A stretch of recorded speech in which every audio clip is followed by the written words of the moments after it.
4ನೇ ಮನೆಯಲ್ಲಿ ಅಂದರೆ ಮಿಥುನ ರಾಶಿಯಲ್ಲಿ ಗುರು, ಹಾಗೆ 6ನೇ ಮನೆ ಸಿಂಹ ರಾಶಿಯಲ್ಲಿ ಕೇತು, ಹಾಗೆ ಇನ್ನು 3 ಗ್ರಹಗಳು 12ನೇ ಮನೆಯಲ್ಲಿ ಕುಂಭರಾಶಿಯಲ್ಲಿ ಮಂಗಳ, ಬುಧ ಮತ್ತು ರಾಹು. ವಾರ್ ಸ್ಟಾರ್ಟ್ ಆಗ್ತಕ್ಕಂಥದ್ದೇ ರಾಹು ಮೊದಲು, ನಂತರ ಮಂಗಳ.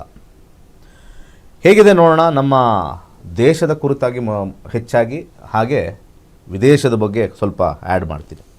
ಲಗ್ನಾಧಿಪತಿಯಾಗಿರ್ತಕ್ಕಂಥ ಗುರು 4ನೇ ಮನೆಯಲ್ಲಿ ಮಿಥುನ ರಾಶಿಯಲ್ಲಿ ಕೂತ್ಕೊಂಡು ಜನರಲ್ ಆಗಿ ನಮ್ಮ ದೇಶದಲ್ಲಿ ಸ್ವಲ್ಪ ಸ್ಟೆಬಿಲಿಟಿ ಇದ್ದೇ ಇರುತ್ತೆ. ಸ್ಟೆಬಿಲಿಟಿ ಬಗ್ಗೆ ಚಿಂತೆನೇ ಇಲ್ಲ. ಯಾಕೆಂದರೆ ಲಗ್ನಾಧಿಪತಿ ಕೇಂದ್ರದಲ್ಲಿ ಗುರುವಿನ ಅಂಶದಲ್ಲಿ ಬಂದಿರೋದ್ರಿಂದ ನಮಗೆ ಸ್ಟೆಬಿಲಿಟಿ ಗ್ಯಾರಂಟಿ.